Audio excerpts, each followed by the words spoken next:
अच्छा, इसका मीनिंग क्या है? You have already learn generalization depending origins from the latent structure of your data if your data makes it possible to smoothly interpolate between samples, you will be able to train a deep learning model that generalizes. असल में ये जो है आपके जो है ना, ये जो पीछे एक थ्योरी गुजरी थी ना, इंटरपोलेशन की थ्योरी थी, ये उसको उससे रिलेट कर रहा है। इंटरपोलेशन जो होती है ना, आपके सैंपल्स जो हैं एक दूसरे के से जो है इंटरपोलेट करते हैं, यानी कि उनकी जो शेप, उनकी जो एक लर्निंग है या एक जो रिप्रेजेंटेशन है, उनके दरमियान में एक इंटरपोलेशन पाई जाती है, यानी एक से दूसरा ट्रांसफॉर्म होता है, उसमें रिजेंबलेंस होती है, फिर उससे अगला उससे ट्रांसफॉर्म होता है, उसमें भी रिजेंबलेंस होती है, तो वो इंटरपोलेशन कहलाती है। तो इंटरपोलेशन की थ्योरी जो है ना वो पीछे गुजर चुकी है, जिससे जो है ना हम भागे थे वहां से, थ्योरी से। सर हमने लेटेंट स्ट्रक्चर के बारे में कुछ बात की थी, मुझे याद नहीं आ रहा, इसको जरा रिवाइज कर देते थोड़ा सा। Latent structure of your data, ये लेटेंट स्ट्रक्चर जो है आपका, यानी कि इंटरपोलेशन, इंटरपोलेशन नहीं है ना, कि आपकी जो एक मिसाल है, एक इमेज है, ठीक है, जैसे कि मिसाल है 8 लिखा हुआ है, तो 8 लिखा हुआ है, उसकी थोड़ी बहुत रिजेम्बलेंस जो है वो 6 से होती है। जैसे ये आपकी ना, ये कौन सा पेज है, ऊपर 166 है, है ना? समझ आ गई, ऊपर वीडियो है, पिक्चर आएगी ऊपर ना, सबसे ऊपर चैप्टर के शुरू में ही आ रही है एक, मेरे हाल में वही टॉपिक ही है इसका। ये अब जैसे ये 3 है ना, ये इंटरपोलेट हो रहा है, ये स्लोली जो है इसकी लर्निंग जो है, ये देखें थोड़ा थोड़ा ये 5 भी लग रहा है यहाँ से, ये 3 जो है ना, ये थोड़ा सा यहाँ पे आके 5 बन गया, ये इंटरपोलेट हो रहे हैं, ठीक है। जी। 5 बन गया, फिर 5 बनता बनता बनता जो है ना ये 6 बन गया, ठीक है। हम्म, इस तरीके से यहाँ से आप 8 को देख रहे हैं, 8 जो है वो थोड़ा थोड़ा सा चेंज होता होता 5 बन बन गया, गया, ठीक। ठीक है। इसी तरीके से बहुत सारी जो आपके डिजिट्स हैं ना वो इंटरपोलेट हो रहे हैं एक शेप से दूसरे की शेप में, ठीक है। तो इसको वो कहता है कि अगर ये जो लेटेस्ट स्पेस में जो है ना, अगर इस तरह की इंटरपोलेशन लर्न कर लेता है ना मॉडल, तो आपका मॉडल जनरलाइज अच्छा करेगा।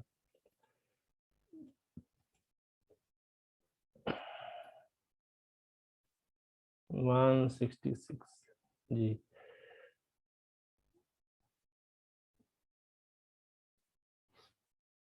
if your data makes it possible to smoothly interpolate between samples, यानी हर सैंपल से दूसरे सैंपल में थोड़ी बहुत रिजेम्बलेंस करके उसका जो है ना वो उसको अचीव कर सकता है, अगर आपका मॉडल इंटरपोलेशन के जरिए, तो आपका मॉडल जो है, आपका मॉडल अच्छा जनरलाइजेशन करेगा। असल में ये इंटरपोलेशन का टॉपिक उसने पिछली बुक में जो है ना वो ये डिस्कस नहीं किया था, ये नई बुक में डिस्कस किया है इसने, ठीक है। If your problem is overly noisy or fundamentally discrete, like say list sorting, deep learning will not help you. Deep learning is curve fitting, not magic, okay. As such, it is essential that you make sure that you are working with an appropriate data set. Spending more effort and money on data collection almost always yields a much greater return on investment than spending the same on developing better model. तो आपको कहता है कि data जो है ना वो बहुत ज़बरदस्त होना चाहिए, डाटा की जो क्वालिटी है वो बहुत अच्छी होनी चाहिए। अगर डाटा की क्वालिटी अच्छी है तो आपका जो है ना यूँ समझें कि मॉडल भी अच्छा बनेगा। अच्छा, make sure you have enough data. Remember that you need a dense sampling of the input cross output space. More data will yield a better model. Sometimes problems that seem impossible at first becomes solvable with the larger data set. अगर big data set है तो आपका problem easy हो जाएगा solve करना। Minimize labeling errors, visualizing your inputs to check for anomalies and proofread your labels. अगर आपके labels कहीं पे जो है ना वो यानी कि नहीं है, सही सही लेबल्स नहीं है, उनको लेबल्स को दुरुस्त करें, डाटा के लेबल्स को देखें, उसको प्लॉट करके देखें। Clean your data and deal with missing values, missing values भी करनी है हमने handle. if you have many features and you aren't sure which ones to are actually useful, do feature selection. Feature selection जो है वो PCA के जरिए आप फीचर सिलेक्शन कर सकते हैं, पीसीए एल्गोरिदम के जरिए, या आप जो है ना मेरे ख्याल में L1 L2 रेगुलराइजेशन जो है उससे भी आपकी फीचर सिलेक्शन ही होती है, या आप जो ड्रॉप आउट करते हैं, ड्रॉप आउट भी फीचर सिलेक्शन ही होती है। A particular important way to improve the generation potential of your data is feature engineering. ठीक है। फीचर इंजीनियरिंग, अगर हम अपने नए फीचर बनाते हैं, अब ओल्ड फीचर्स के जरिए नए फीचर बनाते हैं, तो ये भी हमें जनरलाइजेशन हमारे लिए हमें प्रोवाइड करता है। यानी कि हमारे वैलिडेशन के ऊपर और या ट्रेनिंग के ऊपर हमारी अच्छी प्रिडिक्शन आएंगी, या अच्छी हमारे पास उसकी एक्यूरेसी आएगी, अगर हम फीचर इंजीनियरिंग भी कर सकें। The most machine learning problem feature engineering is the key ingredient for success. Let's take a look. तो हमने वो जो कैगल फॉर एआई कंपटीशन, वो जो उसमें भी फीचर इंजीनियरिंग के ऊपर बहुत ही ना फोकस कर रहा था वो बंदा। फिर फीचर इंजीनियरिंग में जो है, अगर हम मिसाल के तौर पे, ये हमने पहले पढ़ा था इस तरह, क्लॉक के नाम प्रोडिक्शन करना चाहते हैं कि कौन से जो है ना वो मतलब क्या टाइम हुआ है। अगर मिसाल पिक्चर हो एक क्लॉक की पिक्चर को देख के बताए कि वो ना टाइम क्या है। मॉडल, अगर मतलब मॉडल में पिक्चर फीड करें, उसका टाइम बताए, तो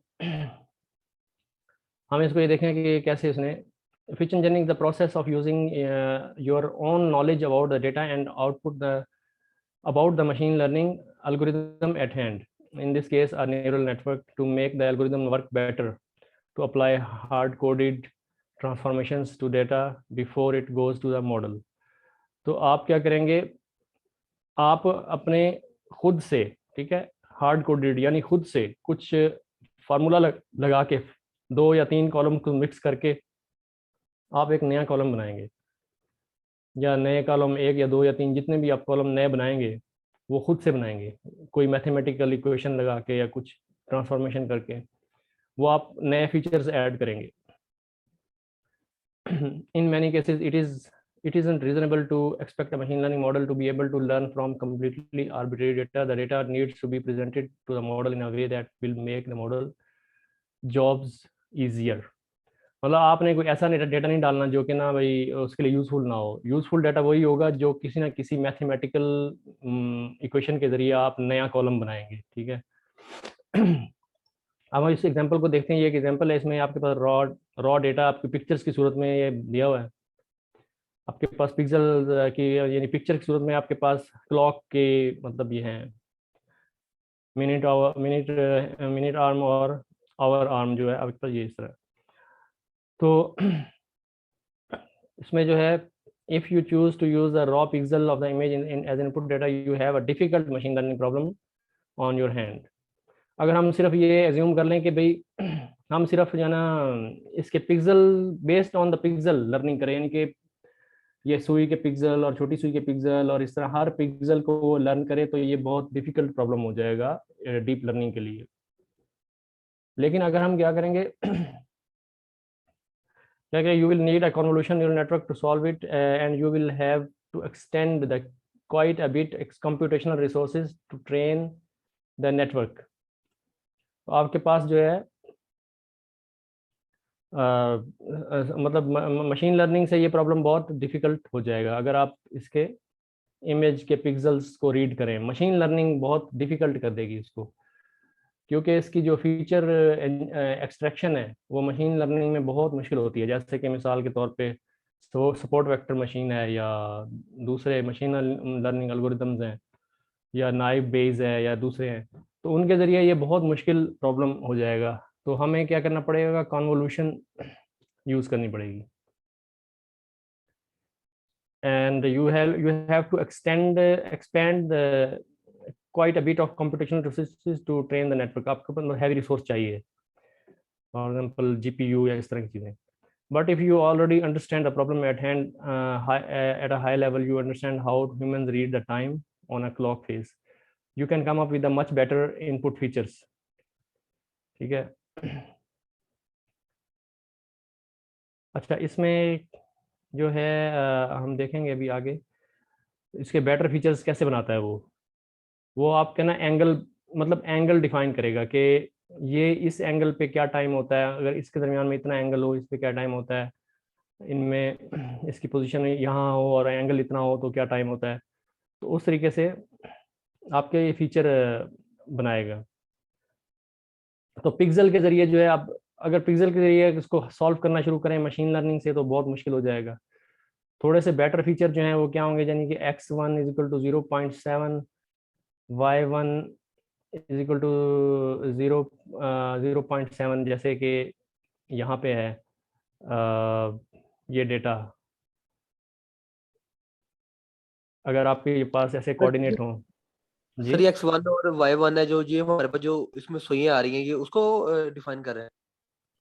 नहीं नहीं, अगर आप ऐसे करें ना, ये ऐसे, सॉरी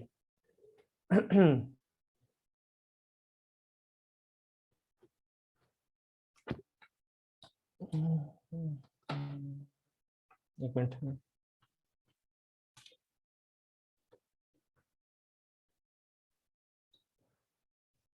अगर आप देखें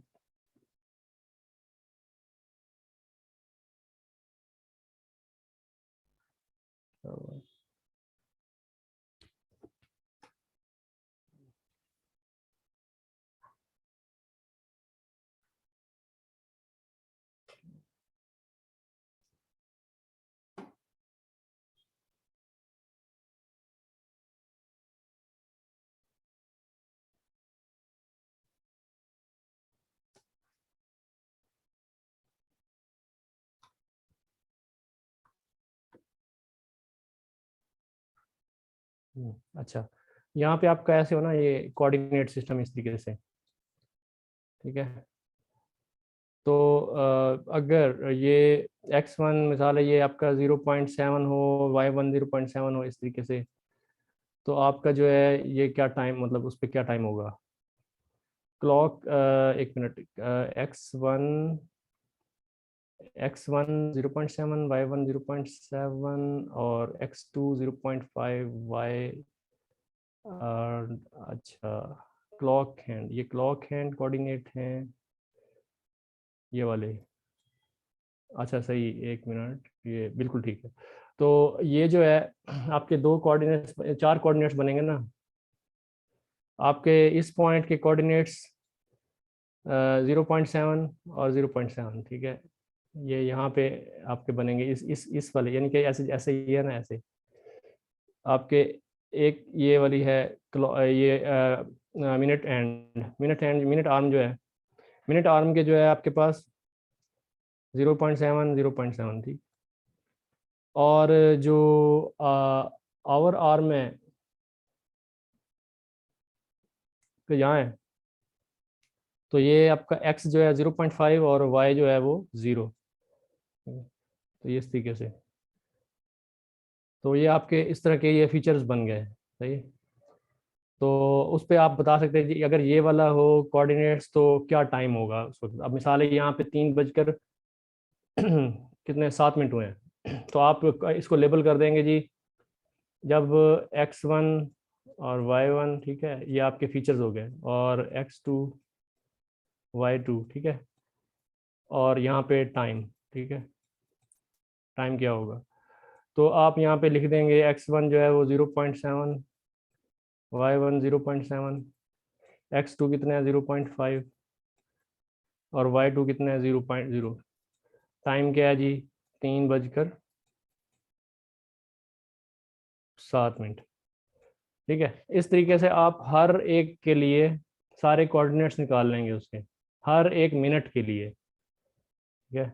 हर एक मिनट के लिए आप सारे, आप मिसाल है 60 कोऑर्डिनेट्स आ जाएंगे, 60 कोऑर्डिनेट्स आ जाएंगे, और आपके पास 60 मिनट आएंगे, या आप बल्कि नहीं, ज़्यादा आएंगे ना, 1400 आएंगी, क्योंकि आपके पास 24 आवर्स मल्टीप्लाइड बाय 60,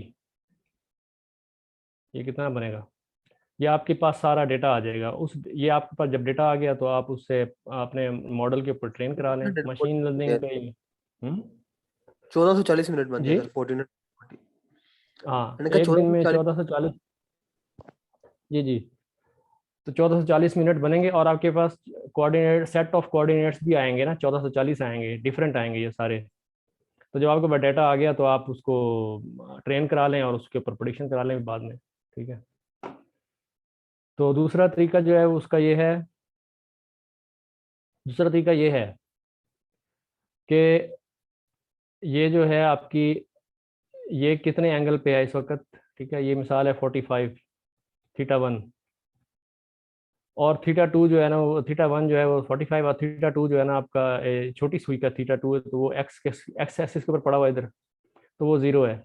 इसका θ1 जो है 45, θ2 जो है आपका 0, और टाइम क्या है जी, 3:07। तो आपके पास ये एक दूसरा तरीका है। ठीक है, तो इस तरीके से एक और मतलब सेट ऑफ पैरामीटर जिसमें थीटा और θ1 आप θ2 आएंगे और आपके पास टाइम आउटपुट आएगी, तो इस तरीके से आप खुद से एक फीचर बना सकते हैं, सही। तो ये ज़्यादा बेटर फीचर है, ठीक है, इसकी निस्बत।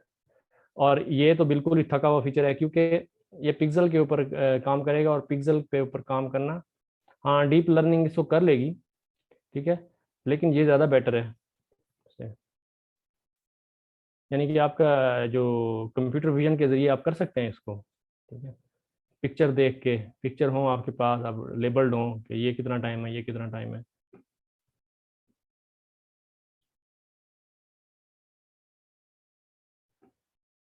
अच्छा, नेक्स्ट जनाब,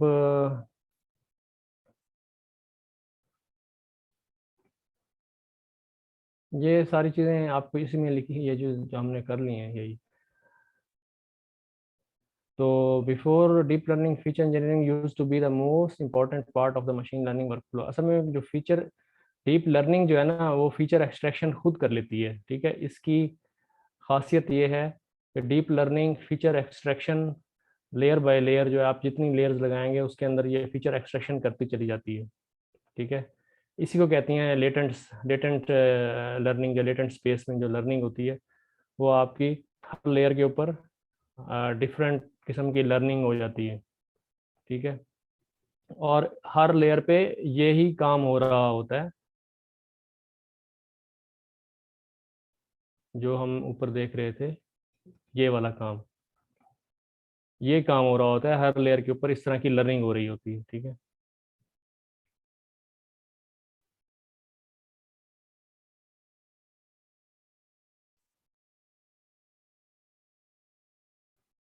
तो फीचर इंजीनियरिंग जो है वो जब हम सिर्फ मशीन लर्निंग के डोमेन में थे ना, यानी कि 2010 से 2000 से पहले, 2006 2007, उस वक्त सिर्फ जो है क्योंकि मशीन लर्निंग थी, तो फीचर इंजीनियरिंग करनी पड़ती थी खुद से, ठीक है। Because classical shallow algorithm did not have hypothesis space rich enough to learn useful features themselves. आपकी जो हाइपोथेसिस स्पेस होती है ना आपके ना, हर लेयर के ऊपर एक हाइपोथेसिस जो है ना स्पेस होती है, कि हर लेयर के ऊपर एक डिफरेंट किस्म की लर्निंग चल रही होती है, और उसमें से वो फीचर लर्न कर रहा होता है, डीप लर्निंग का मॉडल, ठीक है। लेकिन जो मशीन लर्निंग का मॉडल है उसमें एक ही लेयर होती है, ठीक है। तो एक लेयर में वो बहुत सारी फीचर्स को लर्न नहीं कर कर सकता, उसके लिए हमें खुद से फीचर उनको बना के देने पड़ते हैं, खुद से फीचर इंजीनियरिंग करनी पड़ती है, या खुद से फीचर एक्सट्रैक्शन करनी पड़ती है। The way you presented the data to algorithm was absolutely critical to its success. For instance, यानी कि हम जैसे अब डाटा देते थे मशीन लर्निंग को, मशीन लर्निंग मॉडल को, वो बहुत ज़्यादा इंपॉर्टेंट था, यानी कि डाटा को हम बिल्कुल परफेक्ट करके देते थे मशीन लर्निंग एल्गोरिथम को। For instance, before convolution neural networks became successful on MNIST digit classification problem, solutions were typically based on hard code features. मतलब हमें फीचर उन पिक्चर्स में से फीचर्स खुद निकालने पड़ते थे मैनुअली, उनको कोडिंग के जरिए, डिफरेंट टेक्निक्स के जरिए उन फीचर्स को एक्सट्रैक्ट करके हमें टेबुलर फॉर्म में लाना पड़ता था, such as number of loops in digit image and the height of each digit in the image, a histogram of pixel values and so on. तो आप हर पिक्सल नंबर की जो है हिस्टोग्राम बनाते थे, कि उसके अंदर उसकी डिफरेंट वैल्यूज, यानी कि आप एक्सट्रैक्ट करते हैं फीचर्स, कि हर पिक्सल की वैल्यू को एक्सट्रैक्ट करके उसका एक हिस्टोग्राम, मिसाल है 28 बाई 28 पिक्सल्स हैं, तो उन सब पिक्सल को आप निकाल के एक्सट्रैक्ट करके उनकी वैल्यूज की हिस्टोग्राम बनाते थे, ठीक है। तो कितने कितने जो हैं पिक्सल हैं उनकी वैल्यू 256 है, कितने पिक्सल उनकी वैल्यू 255 है। इस तरीके से ये फीचर एक्सट्रैक्ट करते थे पहले। ये आप मशीन लर्निंग की बात कर रहा हूँ, शैलो मशीन लर्निंग की। तो वो बहुत मुश्किल काम था, ठीक है। लेकिन जैसे ही डीप लर्निंग आई तो डीप लर्निंग ने ये काम आसान कर दिया। वो खुद ब खुद इंटरनली जो है फीचर एक्सट्रैक्शन और फीचर लर्निंग ये खुद ब खुद करती है। Fortunately, modern deep learning removes the need for most feature engineering because neural networks are capable of automatically extracting useful features from the raw data. Does this mean you don't have to worry about feature engineering as long as you using deep learning networks? No. ठीक है, ये बात भी नहीं है कि आपने बिल्कुल ही छोड़ दिया उसको, फिर भी आपके डाटा में कुछ ना कुछ प्रॉब्लम हो सकते हैं, सही। या आप अगर और फर्दर कोई अच्छे फीचर उसमें डाल दें तो वो भी उसके लिए बेनिफिट है, जैसे कि ये है। मतलब इसका मतलब ये नहीं है कि आप डाटा आंखें बंद करके डाल दो उसमें डीप लर्निंग में, ठीक है। लेकिन उसके लिए आप मजीद फीचर्स भी ऐड कर सकते हैं। Good features still allow you to solve problem more elegantly, ठीक है, while using fewer resources. For instance, it would be ridiculous to solve the problem of reading a clock face using the convolution neural network. यानी कि अगर हम उसको जो है ना 1440 पिक्चर्स दे दें हर मिनट के, बल्कि अगर हम चलो ये नहीं करते, हम करते हैं जी सेकंड्स तक कर देते हैं, सेकंड वाली सुई को भी शामिल कर लेते हैं, तो उसमें 1440 × 60 कितने बन गए, कितने बन गए 70 कितने। आपका अगर आप वो कहें कि भाई मुझे सेकंड्स भी बताया साथ साथ 86,400 बन दिया। 86,400। अब जी। हम इतनी तस्वीरें पहले कौन खींचे, एक तो अच्छा वो आप जनाब तस्वीरें खींचे हैं, उसकी जो है इतनी सारी तस्वीरें खींच के फिर आप न्यूरल नेटवर्क को दें कि मिनट आवर और सेकंड भी बताए, तो वो पिक्चर्स पहले वो उसको करेगा, तो ये एक इनएफिशिएंट हो जाएगा और रिसोर्सेज को यानी कि मतलब यूजलेस हो जाएंगे रिसोर्स, यानी कि यूजफुल नहीं है इस्तेमाल हो रहे होंगे, हमारे रिसोर्सेज ज़ाया हो रहे होंगे, मेमोरी रैम वगैरह ये चीज़ें। तो इसको आप जो है सर ज़्यादा बेटर अप्रोच क्या होगी कि सर आप एक इस क्वेश्चन तरह है, के फीचर। जी जी। सॉरी सर इंटरप्ट किया आपको। क्या हम यहाँ पे ये बात समझ सकते हैं कि मतलब कि हर प्रॉब्लम के लिए डीप लर्निंग यूज करना लाजमी नहीं है, मतलब हम मशीन लर्निंग भी यूज कर सकते हैं किसी प्रॉब्लम के लिए? बिल्कुल कर सकते हैं आप। कैगल के ऊपर जो टॉप जो चीज़ें चल रही हैं वो आपके मशीन लर्निंग का जो है ग्रेडियंट बूस्टिंग, ठीक है, और रैंडम फॉरेस्ट, ये दो चीज़ें तो बहुत ज़रूरी हैं।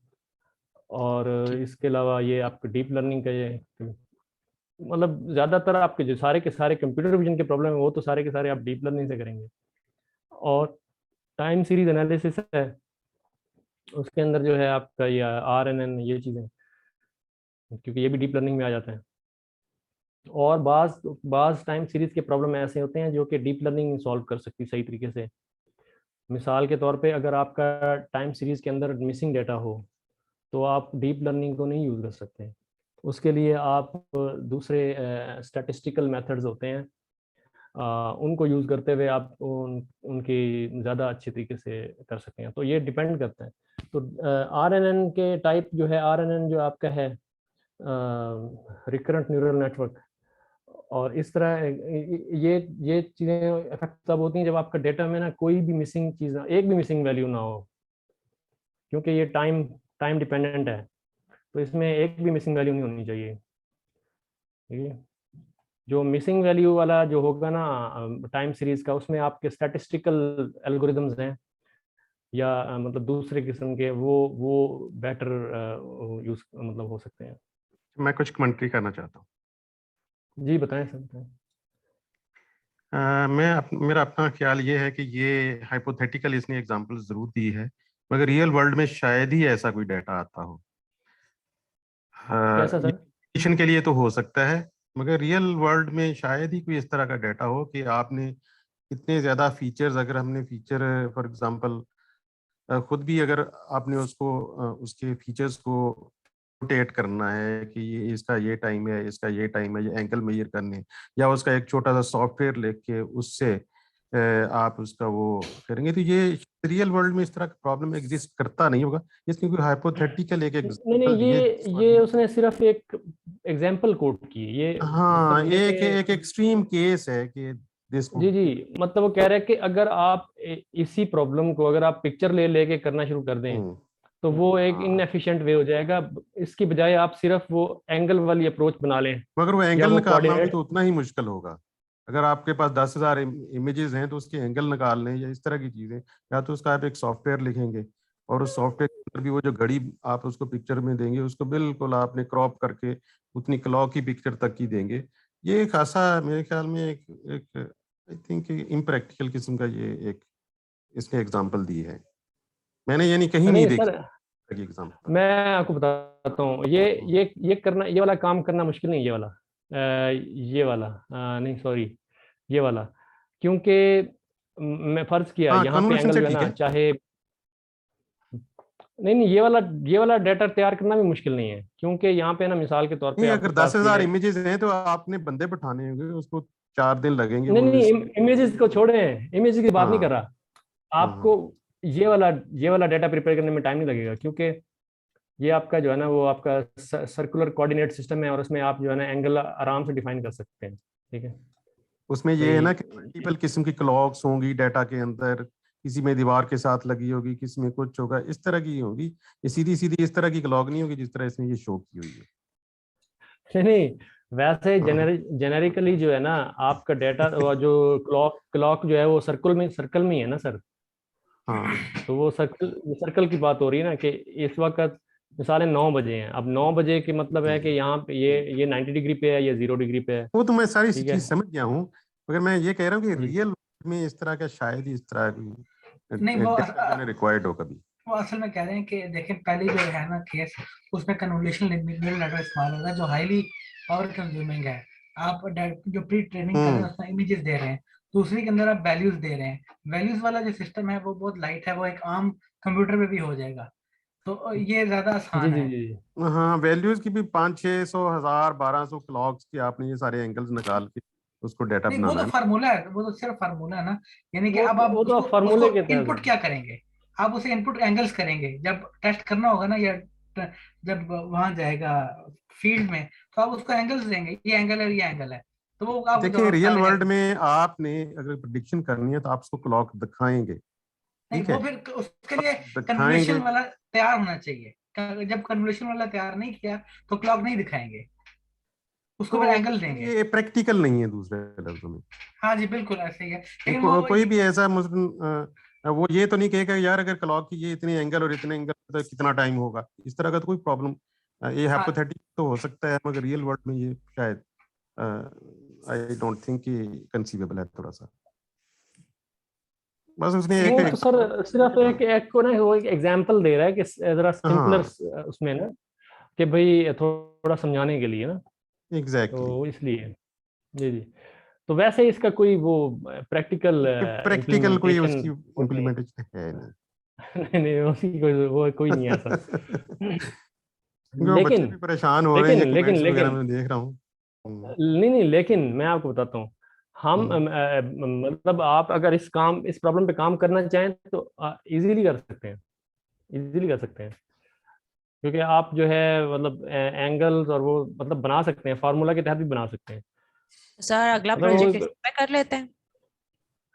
इशू कोई नहीं है, हो सकता है, वो कोई मसला नहीं है, हो सर अच्छा है जाएगा। ना, रिजॉल्व भी हो जाएगा ना, जो सबके दिमागों में असल चल में रहा है ना। नहीं, मैं कहने का मतलब ये कि आपने उनको एंगल्स की बजाय आपने तो इनपुट डाटा के तौर पे कुछ 10,000 मुख्तलिफ पिक्चर, कोई दीवारों पे क्लॉक लगा हुआ, कुछ क्लॉक दिया हुआ ना, वो क्लॉक देने हैं आपने। रियल वर्ल्ड है ये। रियल वर्ल्ड ये नहीं है कि आपने उसको एंगल बताने हैं तो फिर वो आपको प्रोडिक्शन करके देगा। आपने उसको क्लॉक्स दिखाने हैं और क्लॉक से पहले आपने खुद एक्सट्रैक्ट करना है 10,000 पिक्चर्स से कि ये इसके एंगल हैं या ये इसकी कोऑर्डिनेट्स हैं, सही, है ना। ठीक है ठीक फिर है, यानी बाद कि में उसको एक क्लॉक दिखानी है। पिक्चर्स को आप एनोटेट करेंगे कि इस पिक्चर के एंगल ये हैं, एग्जैक्टली और ठीक। जिस तरह आपने वो पेटल्स और वो आपने देखा था, उन्होंने बकायदा उसकी लेंथ कैलकुलेट करके डेटा सेट बनाया हुआ था एक। और वो पत्नी सही। क्या था। हाँ नहीं नहीं बिल्कुल सही कह रहे हैं, बिल्कुल सही। ये अब मैं आपकी बात समझाऊँ। आप कह रहे हैं कि मिसाल है 1000 क्लॉक्स हैं और उन 1000 क्लॉक्स के डिफरेंट एंगल्स के ऊपर डिफरेंट टाइम आप उसको एनोटेट करेंगे, लेबल्स को, हाँ और उनके एंगल एनोटेट करेंगे कि ये मिनट आवर इसका ये एंगल है, और सेकंड आवर इसका ये एंगल है, और इस तरीके से मैं समझ गया सर इधर आपकी बात। मैनुअली या किसी सॉफ्टवेयर के थ्रू कि आपने एक छोटा सा सॉफ्टवेयर बना के उससे खुद उसके हैंड की डायरेक्शंस निकाल ली, उसके एंगल्स वगैरह। सही सही सही, ठीक है ठीक है, समझ हाँ गया। हाइपोथेटिकल है, बस इसको इस तरह समझ लें। हाँ जी हाँ जी। लेकिन अगर पिक्चर्स के बगैर भी करना चाहे ना, तो आपके पास टोटल रोज जो हैं वो कितनी बनेंगी? 86,000 रोज बनेंगी। आप उसमें जो है ना खुद से एंगल डिफाइन कर देंगे कि इसका ये एंगल हो तो ये टाइम होता है, हम्म ये एंगल हो तो ये टाइम होता है, इस तरीके से। हम्म चलें वो बहरहाल। कोई आप प्रोग्रामिंग करके ना, जैसे पाइथन में कि हम्म कोई वो प्रोग्रामिंग करके आप उसको प्रोग्रामिंग के जरिए जो है ना वो एक टेबल बना लें, एक डाटा फ्रेम बना लें, और हम्म उसको आप मतलब लेबल कर दें कि इस कॉम्बिनेशन पे 3 सुइयों के इस कॉम्बिनेशन के ऊपर ये टाइम होगा। मतलब हो तो सकता है इस तरह का। आप बल्कि अच्छा आइडिया दे दिया, मैं एक डाटा सेट बना के अपलोड कर दूंगा। मेरे मुझे डाटा सेट की जरूरत है अपना ना, मुझे चाहिए मेडल उसके ऊपर।